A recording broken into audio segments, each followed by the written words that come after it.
Greetings everyone and welcome to this continuation video of the Kaplan-Meier Survival Analysis series in JASP.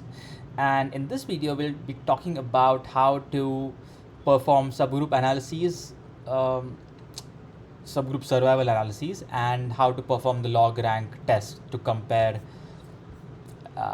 basically two subgroups.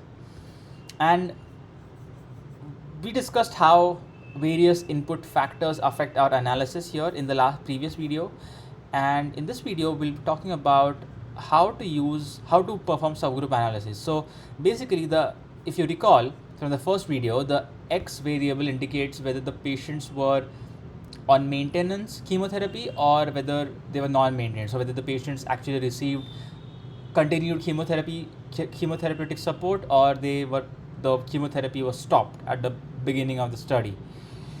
And so any sort of subgroup that you have, whether it be age groups or sex, or whether it be any comorbidity, diabetes, hypertension, you can just essentially drag and drop these into the factors box, and right now you get the analysis completely changes.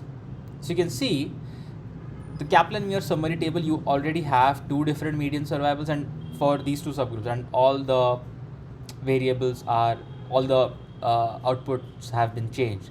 So right off the bat we can see that the median survival in patients who were maintained on chemotherapy was higher, so by around 8 months. And we can see that prima facie, maintained patients survived around 8 months more than the non-maintained patients. But is this statistically significant? So before performing any sort of hypothesis, so now we have generated a hypothesis, so whether they are different or not.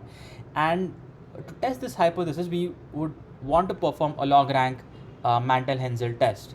So before doing that, just I like to glance over the plot first, and we can see that the two survival curves, the non-maintained being the sort of crimson color and the maintained being the green color, sort of similar trajectories along the x-axis along time.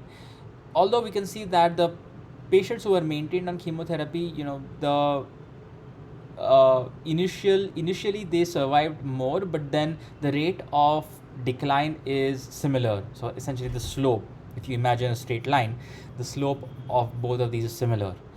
And so this leads me to believe that although we see a median survival improvement, it might not be so significant as to subject the patients to potential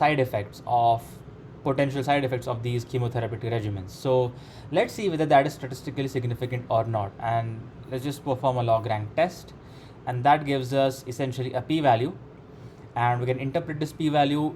This p-value is more than 0.05, and so we reject the alternative hypothesis and accept the null hypothesis that there is no difference. So this is kind of borderline significant, 0.065, but still not significant enough to pass the arbitrary p-value threshold of 0.05.